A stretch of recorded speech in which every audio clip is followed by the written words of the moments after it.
It's Monday morning here, Monday, December 15th, start of a new week of training, and we're probably going to end up around 90 miles this week. Again, we program by time, so time is the main goal that we're going for here. So we're going around 15 hours this week. The big week, 15 hours, 90 miles, starts with a 0. Monday rest day.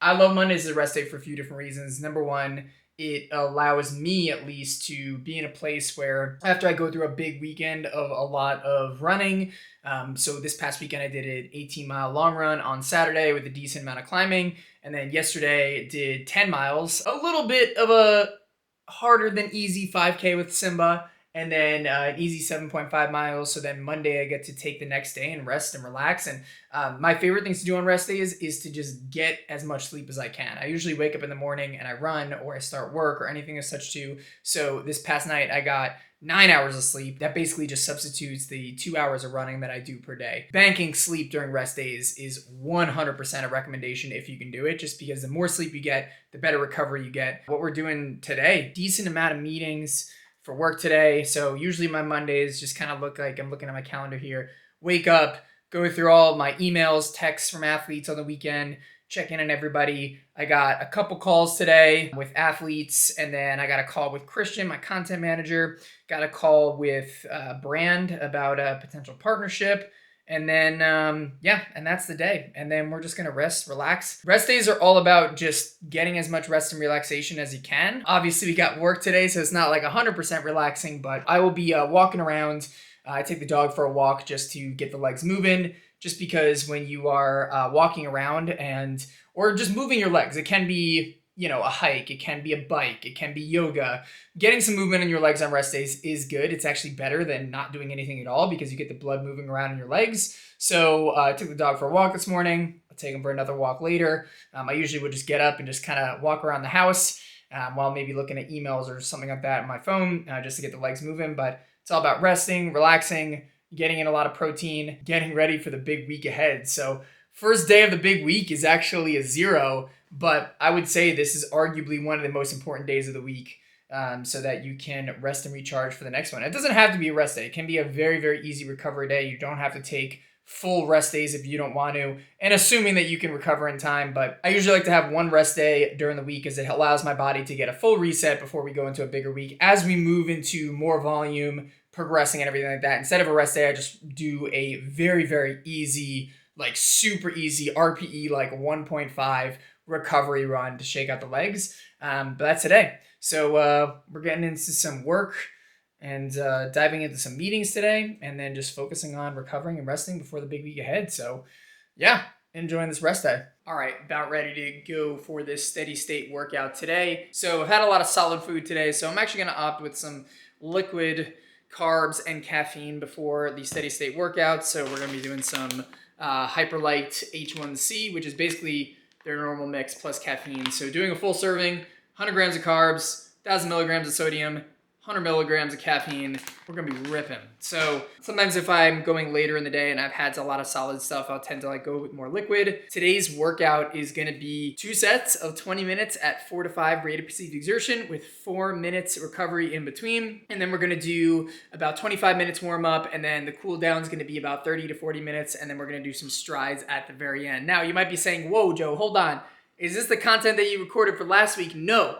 This is actually the same workout. This is the same workout as last week, and here's why. So this week, what are we increasing? We are increasing volume. And so last week, we did about 13 hours and 80 miles of work. And this week, we're about to do 15 miles-ish with a little bit more elevation gain and 90 miles of work. Now, why are we keeping the workout the same? And this is the only structured speed workout we're doing this week. And the reason for that is because you never want to increase volume intensity at the same time. Well, I shouldn't say never, but it's very, very, very, very rare where you ever do that. And in most cases, as you're increasing volume, you're actually going to decrease intensity. And the reason for that is because it's all about managing variables. And there's really 3 main variables that I tend to see. There's also different variables that you can also account for as well too. But the 3 main variables that I'm always looking at when I'm writing my training and athletes training to make sure that we're not increasing too much of this too soon is going to be 1, mileage or volume, 2 is going to be your elevation gain, both uphill and downhill. So elevation gain and loss, that is. And then the third thing is your overall intensity. Now, in general, when you're in a build plan, or I shouldn't even just say build plan, when you're in a training block, you really want to manage these 3 variables to make sure that all of them aren't rising really quick at the same time. Now, of course, if you're early into a base building period or you're a more experienced athlete, you can increase these things a little bit more and do them more in tandem if you're very experienced from that standpoint. But, since we're kind of getting closer to my normal amount and I haven't done much intensity in a while, I'm keeping the intensity the same this week as last week while increasing the volume. And the way that you measure intensity is going to be, number 1, how much time at intensity, and 2, how intense that time is. So that's going to be 40 minutes last week at 4 to 5 RPE, and this is going to be 40 minutes this week. I don't usually count strides. I do think strides are like a low risk, low impact, very, very minimal aspect that you don't necessarily need to include it in your time and intensity. And you can just kind of throw those in there here and there too. However, they're one of those things where, you do want to be aware if you have any adverse effects coming up too. So all of us saying, increasing volume this week, keeping the intensity the same. That's why we're doing the same workout. And I would expect, and this is not me just sandbagging, this is just a matter of like exercise physiology and how it should be. I would expect the paces are going to be slower today than last week's workout. And why is that? Is because we are building. And if you are building, you are inherently getting worse in the micro term to get better in the longer term. And when you do a recovery week or a deload week, which is what we're going to have on tap next week, then we're going to be in a position where the adaptations are going to sink in and we should start to see the paces bounce back too. So that's why the paces might look a little bit slower today. Again, not prefacing it. I mean, who knows? Maybe it could be faster. Maybe it could be better. I don't know. We'll see. It's just a good experiment to see what happens. So let's dive in and see what happens out there. Got Mr. Bud over here.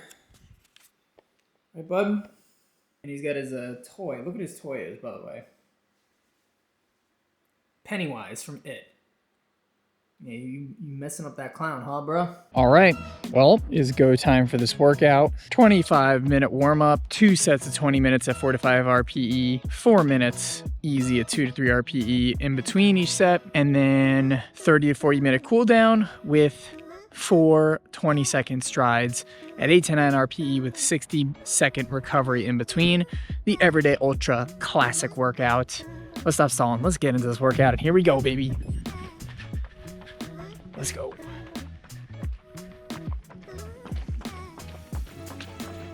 It's 2 miles in, almost at 20 minutes, and definitely feeling the effects of the builds over the last few weeks. But like I said, as expected, taking it nice and easy, letting the body warm up before we get into some faster efforts out here. And I always say, don't get daunted by the workouts.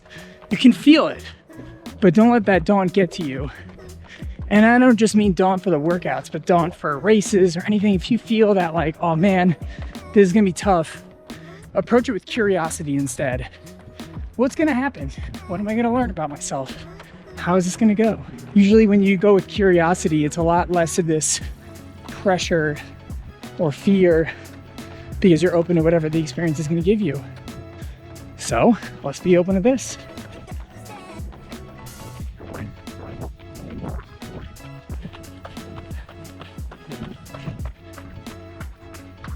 All right, 6.5 minutes in, feeling pretty good.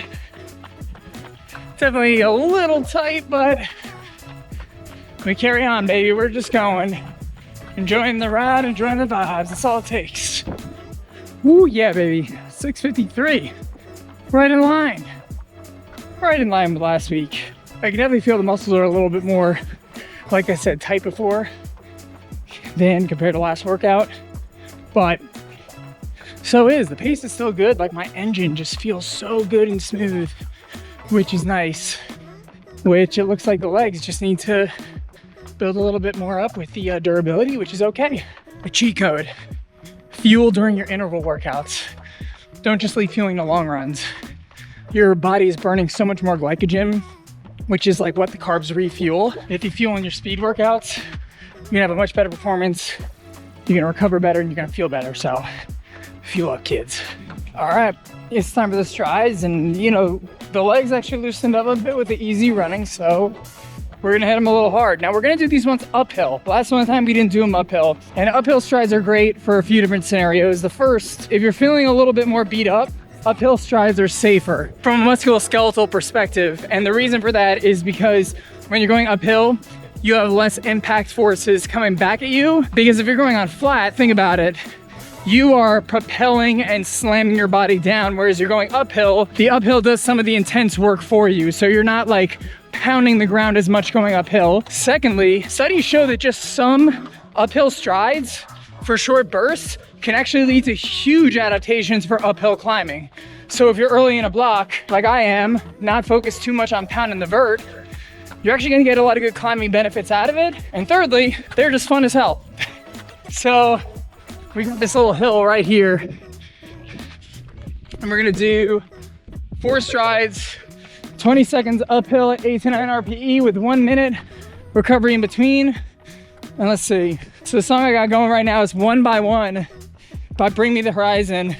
I never forget this song because I was listening to it going up Mount Eldon at Cocodona 2 years ago, or last year, and it just gets me fired up. So, all right, running circles around this hill. Let's get up there. 20 seconds, let's go.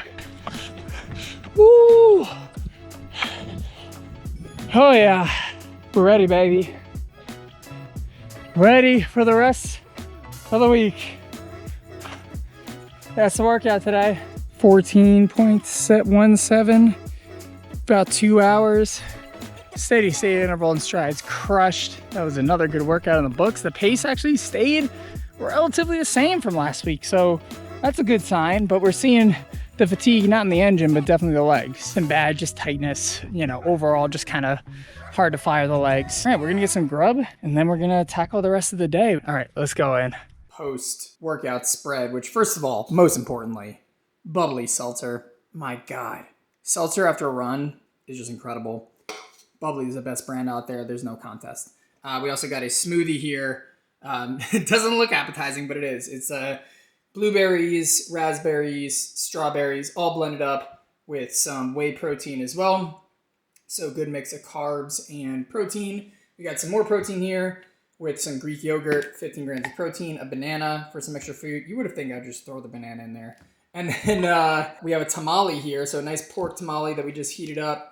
Is a nice, was it like corn masa with some pork in there, so it's got some more carbs, more protein. I'm usually getting in about a 3-to-1 or 4-to-1 ratio of carbs to protein, depending on how intense your workout is. More intense the workout, the more carbs you want to get in to replenish your glycogen levels. So as you can see, we're getting in a lot of carbs, getting in some protein as well, and of course, seltzer. That's the most important thing. All right, it is the morning of Wednesday of this week. Coming off the steady state workout with strides yesterday. Today's just going to be a nice recovery run, nothing to it. Going to be about an hour 45 to 2 hours today, and just taking it super easy. I mean, like chill pace. You know, sometimes on these like really easy recovery runs, I always like to like find if there is like a potential new place to run. Like there's this app that I use called like Footpath, and I just learned about it really recently, and like you can actually see like bike paths from like where your location's at essentially. So like as you can see those blue lines, like there's a bike path that's actually like pretty close to my house. So I'm gonna give it a try. I'm gonna see if it's a good bike path or a bad bike path. And when I say bad bike path, I mean like is it like not maintained, and you know hopefully it's safe obviously over there and everything too, which I always like to check the Strava heat map to see that people actually run there. Actually, let's take a look at the Strava heat map. We got some heat activity. Looks like there's activity out there. We're gonna give it a shot. That's a cool thing you can do with recovery days, because like they're not always the most mentally stimulating. They're not always the most mentally engaging, like a workout. And I mean, honestly, like they should just be really chill. And so I usually like to use, if I can, recovery days where I can try to find a new route. We're going exploring today, bud. Well, you're not coming with me. It's just me. Hey, no biting. He doesn't want me to go. All right, 3 miles into this recovery run, and we're out on this new path. Lived in Phoenix for 5 to 6 years at this point and didn't even know this existed. So it's cool to get out a new place. I don't know if I'd run here again. It's definitely in like a remote part of town. And when I say remote, I mean, obviously there's like buildings and stuff around, but there's not too much over here. If I'm going on a bike path, I usually like to run where there's people around and stuff. Cool to experiment, cool to try out. Get to shake up the mind a bit. My thing all the time is like with recovery runs, because they can be so boring and monotonous sometimes, doing what you can to make it a little interesting. Listen to a new album you never listened to before, go on a new route that you haven't done before. I don't know, maybe run with a friend, bunch of different options, but you make it interesting. All right, Wednesday's run is done. Let's check the stats. 12 miles, very easy pace, just under 2 hours. That's all it takes, baby. Just a nice, easy recovery. Obviously, you know, feeling a little bit after the workout yesterday, but as expected. And that's Wednesday, baby. We still got Thursday, Friday, Saturday, Sunday to go. Week's not over. Let's keep pushing. All right, Thursday morning, 6 a.m. It's the first morning where I'm officially really tired of this training block. Like I said, signs that the deload week is needed and near. And yeah, this is one of the days where, you know, you wake up and you're like, man, I don't want to run. Man, I just want to just kick back and relax today. But there's miles to be had. There is a workout to be done. There is work in life to be done. Sometimes it's the days where you don't feel like doing it and you get up and do it anyways, where that's where it counts the most. You always got to ask yourself, what do you really want? What you really want is to do your best, to keep showing up. Same routine as always, just took the dog for a walk. Gonna answer some texts and emails from clients, and then we are just going to go for a nice 2-hour easy run with hills today. Get some caffeine, wake up, and get out there and go do it. I know this is like really weird format because I'm just like holding up the camera over here too, but I'm tired, so bear with me. All right, we are on the trail, about almost 3 miles in, getting in those hills, baby. Look at that here at Lookout Mountain. Beautiful area. Right outside the house too, so it's kind of nice. Always grateful for that. Good view of the valley. So rad. Literally just doing loops around this mountain. The top's pretty scrambly, so I just want to focus on running today, turning over the legs, so we're just gonna loop the circumference trail for a couple hours. It's about 3 to 4 miles with a good amount of rolling hills, so it's perfect for today. Oh yeah, look at that, baby. Some good old trail time. So good. You know, when you're super stressed out, just like take a second and breathe and look what's around you. It's beautiful. All right, we are en route back home. 11 miles in, we're gonna hit some strides on the ride home, so shall we? Just 4. Almost just got nailed by that car. Damn. All right. Final stats, 12.4 miles with almost 1,600 feet to gain. All right, that's today's wrap up. And then we're actually, sorry, that's not today's wrap up. We got the group run tonight, so we're gonna be going to the group run. All right, headed out to the Everyday Ultra group run at Pima Canyon Trailhead at South Mountain in Phoenix. We're stopping at a grocery store and getting some seltzers for the gang out there because we got to keep everyone hydrated and keep everyone well taken care of. So we're gonna get some seltzers. Before the group run, I'm actually going to meet with our race director, Shelby, who is the race director of Desert Peak Ultra, which is our race happening April 11th and 12th of next year, 100K and 50K. So meeting up, we're talking some logistics, getting some planning ahead and some execution done to keep that race moving forward. And then we're going to have an awesome group run. It's going to be cool. This is our second ever group run, so excited to see what happens out there. It's going to be fun. So once again, I f***ed up. Did not take any videos at Run Club because I was so stoked to see everybody there.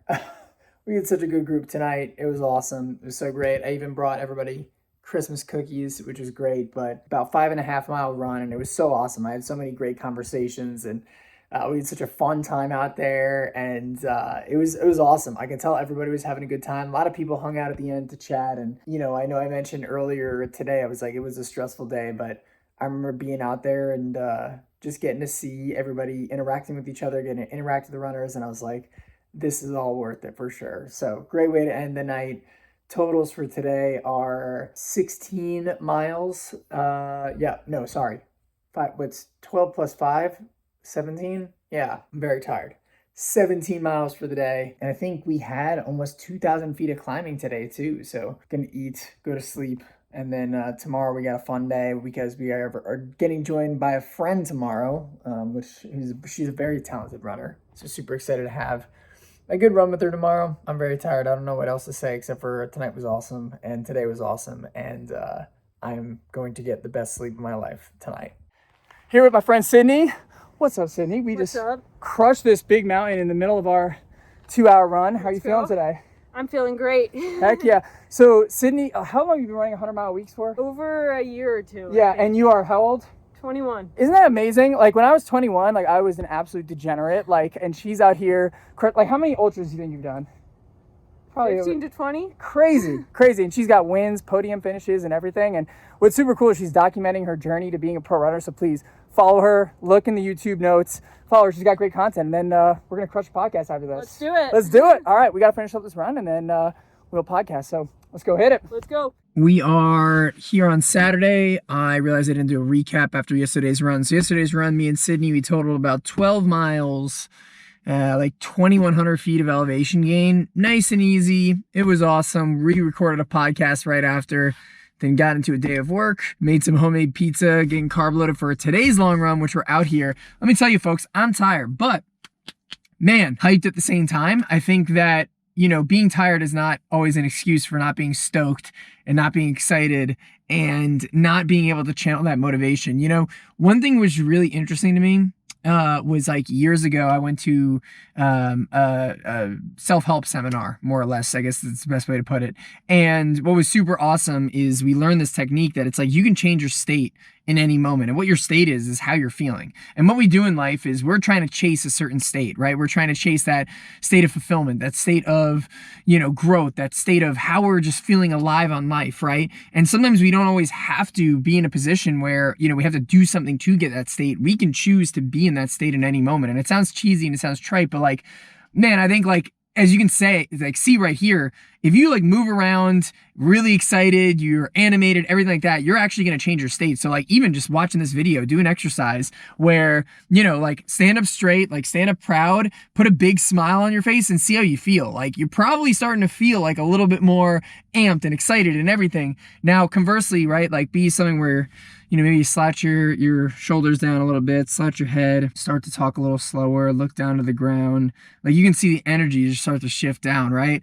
So sometimes when I come to into these long runs, even if I'm feeling tired, I'm like, all right, like let's put on some music. I was putting on some Ice Nine Kills. I was rocking out. I was like, let's freaking go, baby. Like getting amped, getting excited. So we're gonna do it today. So what is today's long run? Also, I will say before I go into today's long run, caffeine helps. I'm gonna take this gel with 100 milligrams of caffeine right now. Now we're ready, baby. Today's long run's gonna be pretty much same thing as last Saturday, 3 hours. Pretty easy today with some elevation gain, very similar to last Saturday. And the reason for that is we're increasing overall volume on the week. But I don't want to increase the long run too much yet because, like I think I've said before, either in this video or podcast or anything, if you increase your long run too quickly, you can actually have a higher chance of increasing injury versus just increasing your overall load week after week. So this is a strategy I do with athletes, something I do with myself too, is if I'm increasing weekly volume, I might keep the long run stable and add it on to other parts of the week, which is what we did here. So nothing crazy. I should say nothing easy. It's going to all be easy today. That's the point. Nothing to it. That's what I meant to say out there. As you can see, the caffeine is still kicking in. And we're going to get out and get it done. So 3 hours on these beautiful trails will take you along for a little bit of the ride. And let's go get this thing done, baby. All right, about a mile in. Look at this. Yeah, buddy. Single track bliss in the mountains. How could you not be stoked on training when you get to run in beautiful places? Nice, easy, and relaxing, and just plodding away on this 3-hour adventure today. See your runs as an adventure, even if it's you know, on the road. I know it's a lot colder for a lot of other people in other areas of the world than it is here. I think we can always make an adventure out of every run, even a treadmill run. It's all about how you look at it. It's all the reframing. It's all about finding ways to enjoy the process. All right, 6 miles into the run, and real quick, I needed to stop because I'm feeling so good, feeling so amazing, and just loving this whole run. And I want to give this word of encouragement real quick to say that if you feel tired, sluggish, maybe a little unmotivated right before your run, just get started. I remember that first mile out here, I just took it super easy. I even walked a little bit just to warm up the body, and now I'm cruising, feeling good, hitting good splits. And so do not write yourself off in the beginning of the run if you're not feeling as good, and just get started and see how it goes, and it might end up being amazing. So yeah, about 6 miles in, we're gonna stop for some water in a little bit, and then we're gonna keep this run rocking and rolling. Let's get it. Alrighty, about 15 miles in, a little over 2.5 hours. So we got like 30 minutes left.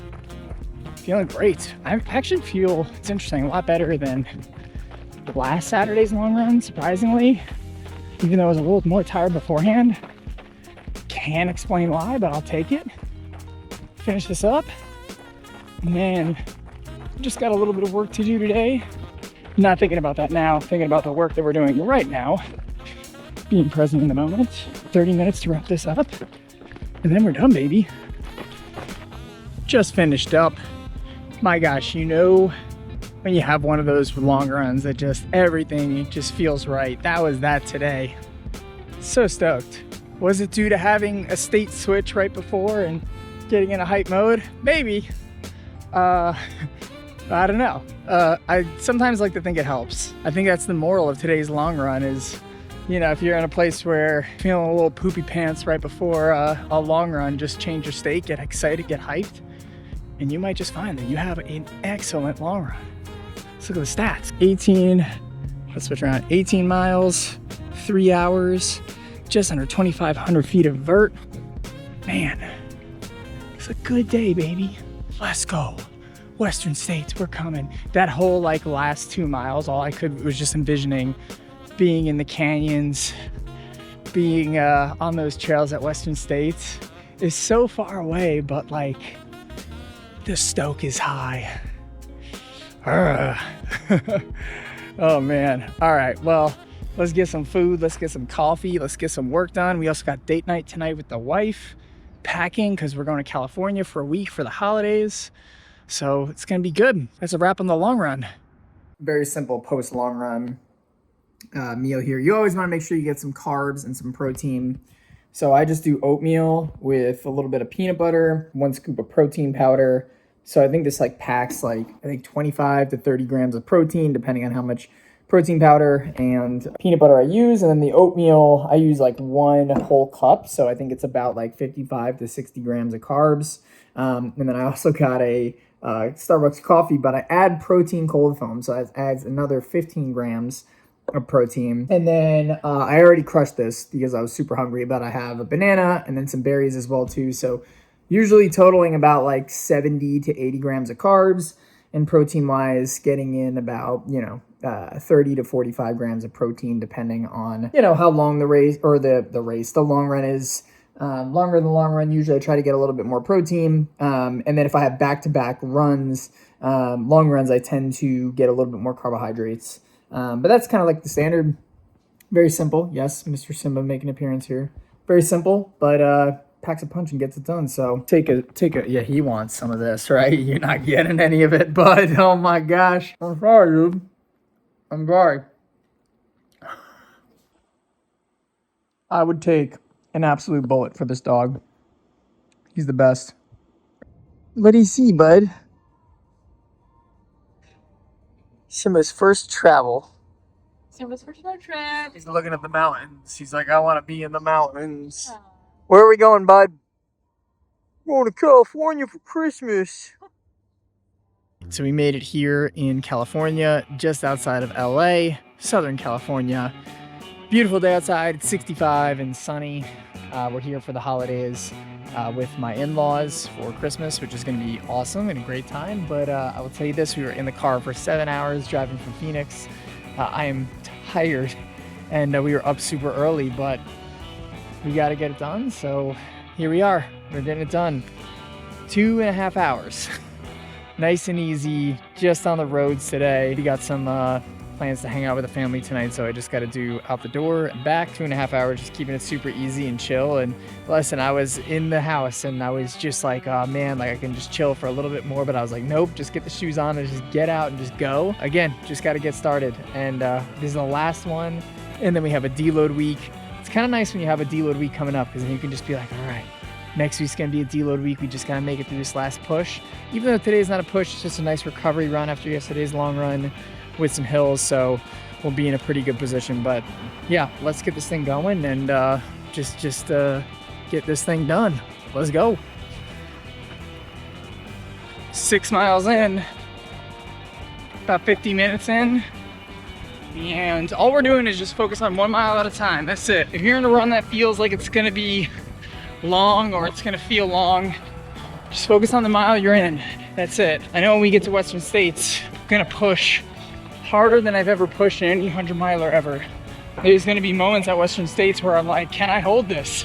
Can I keep pushing the pace that I want to go out and set? If I can just focus on pushing the pace just for 1 more mile during that race, then I know that I can get to that finish line as strong as I can. And it starts with, in the middle of my training runs, if I'm feeling tired like I do right now, if I'm feeling, you know, a little less motivated, I don't have to think about the whole run. Just think about the mile that I'm in, the minute that I'm in. Before you know it, we'll be done with the run.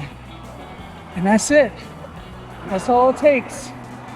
All right, 2 hours into my run, and let me tell you, there's no greater feeling in the world than having an emergency, AKA number 2, AKA the big POOP, if you know what I mean. Sorry, I know it's a kid show, but I think all y'all can relate. And then there is a bathroom. Now, granted, this bathroom is probably covered in every single disease known to man, but thank you. I'm grateful for you in Nancy Bush Park. So Nancy Bush, whoever you are, God bless you. Let's finish up these last 30 minutes. All right, 2.5 hours. 16 miles. Man, like my pace just kept getting stronger and stronger at the same RPE, and I think it was just the body warming up, but some stoke and feeling good. And I did not want to do that workout today at all. I shouldn't say workout, it was just a easy run, but man, it ended up being so awesome. And wasn't easy. I think to cap off 90-mile week like that is sometimes can be hard, especially after a lot of travel and busy schedule, but we did it. And when you keep the promises you make to yourself, man, that's just the most fulfilling thing. Because if you tell yourself, hey, I'm going to do this week, and you go out and do it, even when life is putting obstacles in your way, even when there are tons of challenges in your way, if you can still show up and keep that promise to yourself, that's called self-credibility. And that self-credibility allows you to have more faith in yourself when you set goals and you say, hey, I'm going to do this thing. If you've constantly done the thing that you say you're going to do, your brain's going to be like, yeah, you got this. But those days that you don't listen to it, man, your brain will know. Your brain will come in and swoop in and say, hey, you punked out on that thing. So the next time you do go set a goal, your brain's like, hold on a second, you've been punking out. You're going to punk out on this too. And subconsciously, you might self-sabotage yourself. So the most important promises are the ones you can make to yourself. And that's what this 90-mile week was about. And that's a wrap on this week of training. We're heading to a deload week next week, which is very important. Probably one of the most important things when it comes to training for an ultra, which we'll break down all how to do next week. But I'm going to go inside. I'm going to eat some dinner, shower up. And then we got a nice recovery week on tap, which will take you through. So we'll see y'all next week. Happy holidays, y'all. Hope you had an incredible holiday. And we'll talk real soon. And remember, my friends, endure better every single day. We out.